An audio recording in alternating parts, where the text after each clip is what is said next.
Hi guys. So as you all know, I am Kristal from One Little Seed, and today we have Tanya from CrowdStrike to talk to us a little bit about partner marketing, where she says it's going, and how partners can do this better. So I guess, Tanya, just for those who don't know you, tell us a little bit about yourself, your career pathway and what you do today. Yeah, sure. Look, I've been in tech for about 18 years. I studied marketing at uni, and early on in my career, my role was marketing. Yeah. That's where I thought my career would stay, and then I saw the dollars and chased sales. So that's what I've been doing the last few years. I've been in cyber for 7 years, and then the time that I did do marketing, it was really geared around partner marketing was sort of what I focused on. Yeah, I mean, obviously we've worked together across a number of organisations, and what I enjoy working with you is you understand both sides of the coin, and literally you're chasing the coin and I'm going, yeah, I'll never earn what Tanya does, because that's part of marketing, right? So I think, what do you see as the biggest challenge for partners when it comes to marketing? I think what I see a lot of is amazing tactical activity being executed, roundtables, webinars, but then it sort of falls over at the follow-up. But part of that is because the marketing's not being tied into an overall business strategy. And what is so important is cross-functional support. So I think oftentimes marketing can be siloed, and they do their own things, they execute amazing campaigns. I know I've been there and done that as well. Yeah. But when you don't have other departments on board, especially sales, because they're the ones that are responsible for the follow-up. And so I feel like looping them in early, getting their buy-in, really makes sure we can show ROI to vendors, and then we can keep getting more things funded. So that's probably what I see the challenge is when, it's not tied into an overall strategy. Yeah. Do you think part of that comes from, and not throwing sales under the bus, but sales go, I want an event, I want to do this, and I think sometimes in marketing, rightly or wrongly, the lead of what people want to happen can come from the wrong place, the right place in the heart, but the wrong business. Yeah, case. I think sometimes I see a gap where maybe there's no skilled marketing person within the organisation, because marketing is an important function. It should be at that executive level with the sales executives setting that strategy. And I think if that happens, then there's buy-in, and the sales guys would be accountable in terms of having data and metrics attached to what the outcome would be, rather than a knee-jerk reaction of, oh, we need pipeline. And that's fine to do things like that and pivot.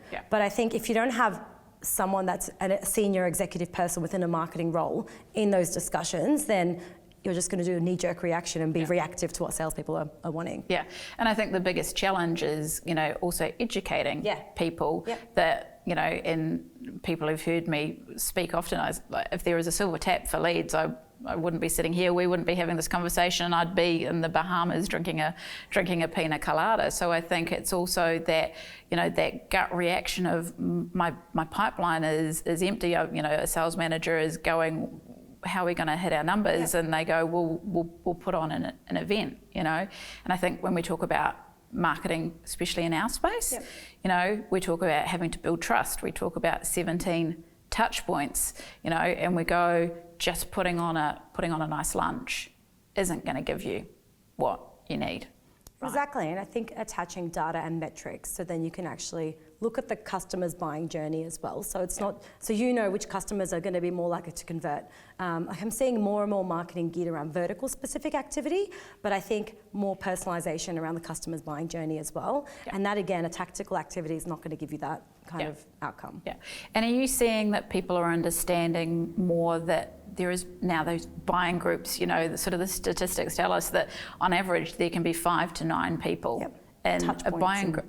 But in a buying group, it's not just, I had a conversation with a partner the other day, and they were like, well, it's just security architects that are going to this, and it's like, but they're the technical recommenders, they're the ones that are in the tools. And I think where some people fall over is they don't look at everybody in that cycle. Everybody's chasing that CIO, and he's like, invited to every other lunch. No, I agree with that completely. I think a lot of the times they say decision maker. And I'm like, but what about the influencers that sit underneath? Like the CISO is going to be invited to every event. I've been told they can eat for free every day if they wanted to and have lunch every day on different vendors. But at the same time, I think sometimes the influencers and the level below the decision maker gets forgotten. So, So sort of following up on that, what are you seeing working well for partners who are doing, good stuff in marketing? Yeah, I think I'd say the opposite to the tactical activity. So I think when there's a proper business strategy and marketing is wrapped around in that. The other thing I'm seeing working really well is when partners take an ecosystem approach. So rather than a point product or one vendor, they look at their environment and go, okay, well, these 3 vendors play nicely together. Let's talk about a better together message and integration. And then let's put a wrapper around it, around what makes us unique, what our value proposition is. So then the partners go to market is different to everyone else's.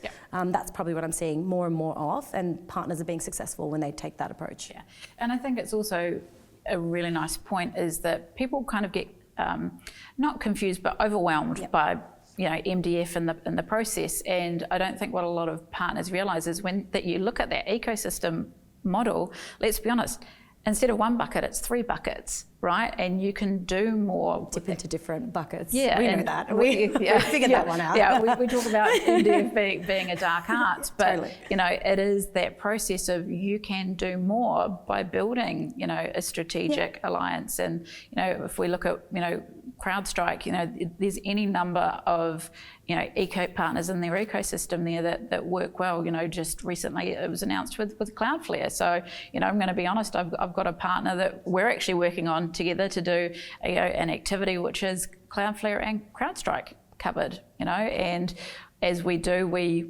talking about splitting up the leads and how each vendor can also have their own follow-up. So I think that's a bit of a missed trick for people going, right, I'm just going to do an activity with one vendor, because in the MSP or MSSP space, at the end of the day, a customer is going to buy what you recommend to them, right? And it doesn't, sometimes it actually doesn't matter what the label is on the tin. It's because the partner has built that relationship and said, this is who I think, this is who's in our stack, this is what we support. And so the customer goes, great, this is, we're taking your best advice. Yeah, and I think a lot of times, so take Cloudflare as an example. It might be white space for CrowdStrike, but not for Cloudflare. So that makes us stickier, and there's a better reason to go and talk to the customer because we're going to already work with what investment they've made in their environment. So I think mapping that out as well before you go into the campaign is really powerful. Yeah, and it's, I think the next question I would have for you is,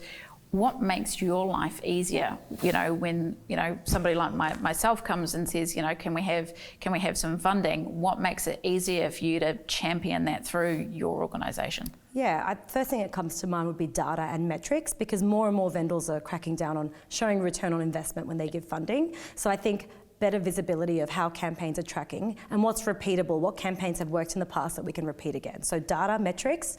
The other one would be long-term budget planning, and that ties back to having a proper marketing strategy, but rather than asking for something 1 or 2 months out, it's maybe 6 to 12 months, having a plan of where we're going to spend money and what the overall strategy is. So they're probably the 2 key things that would make my life easy, and then what our decision makers will make decisions on based on where they approve funds. Because I think a lot of the times, people decide that they're going to do something 6 to 3 months out, but in the funding cycle, the first question when I engage with a new vendor is, tell me what your financial year is so I can work backwards on the quarter. When do the funds get allocated? Because everybody is slightly different with the vendors when it comes to how they manage their funds, whether it's, understanding it's a formal program or it is, actually just, it comes out of one budget which supports, field end user demand gen versus partners. So everybody needs to take a moment to just actually, I think, understand that process as well. Definitely. So, yeah. Where do you see channel marketing, co-marketing going? I feel like no technology conversation is complete without mentioning AI. So this is my one mention of AI, because I think leveraging AI, but when I talk about AI, I talk about it in 2 areas. One would be around automation. So I still find MDF process to be quite manual and cumbersome with most vendors I've worked for. There's still spreadsheets, I still create Google Sheets, but I think having some sort of shared dashboard where both the vendor and partner can interact together and have workflows so things are automated. So here's my hypothetical situation. Say, there's a certain criteria a vendor has to approve marketing, auto-approve. The partner can submit the funding, it gets approved. They then can log in and put in who are the customers that have registered for the event or activity, what's the follow-up, who attended, and then the proof of execution gets loaded and it gets closed. So it's not as many back and forths and manual. And then you can track the success of it and keep like having visibility of it. So that, I mean, that would be a dream. I mean, just from an admin perspective, I think about all the times having to pull pop together and just, it's nuts, right? In terms of keeping track of all of it. And then the second one would be more personalization. So I mentioned earlier, like I am seeing more vertical specific marketing, but I think using AI to have more data and metrics to track the customer's buying journey and having more personalized campaigns and messages that speak to that journey as well and where they are in that sales cycle. Yeah. So they're the two things I'd say. Yeah, and I think that ties in really nicely to what we're looking at. Kind of the next phase for One Little Seed is we're looking at how we can bring AI in to support that in terms of, we talk about attribution.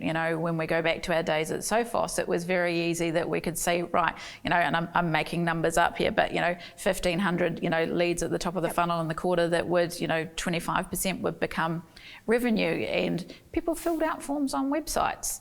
We all know the value of an email address now, and we've got clients that are growing sort of 40% year on year that have not had a web form fill like a contact us in 18 months.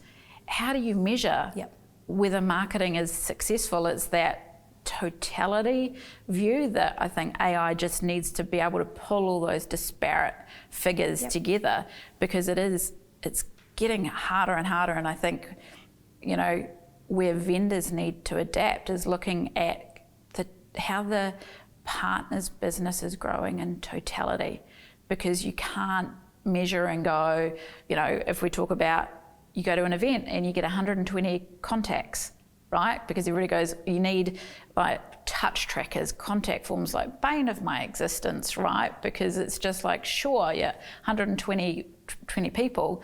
Let's be honest, that's the first touch. You're not going to get revenue from them for 18 to 24 months. And it's just this quarterly view as well. It's short-sighted sometimes. It is. It's like, well, how quickly are you going to generate pipeline? It's like you have a quarterly target, but I totally am on board as well. It's like, but using that and using dashboards, you can actually show that and explain that, whereas it's hard to show that data otherwise. And I think it's moving towards more, as we talk about that attribution model, going, right, I spoke to Bob at CIO Summit, but I can also see now that Bob has looked at our website 5 times in the last 3 months, right? And you can see them coming through. So let's talk about how people are coming through and how we're engaging with them, going, I need pipeline from this in 3 months, because find me a sales rep. Yes, there's always bluebirds, right? We love a bluebird. But where is that going to come from? And so I think, when we talk about AI, I think that's a huge differentiator. And I just think it is, I get the challenges. I've been in the vendor seat, right? But it's just, you look at how the market's changed in the last, 4 years, and it's enormous.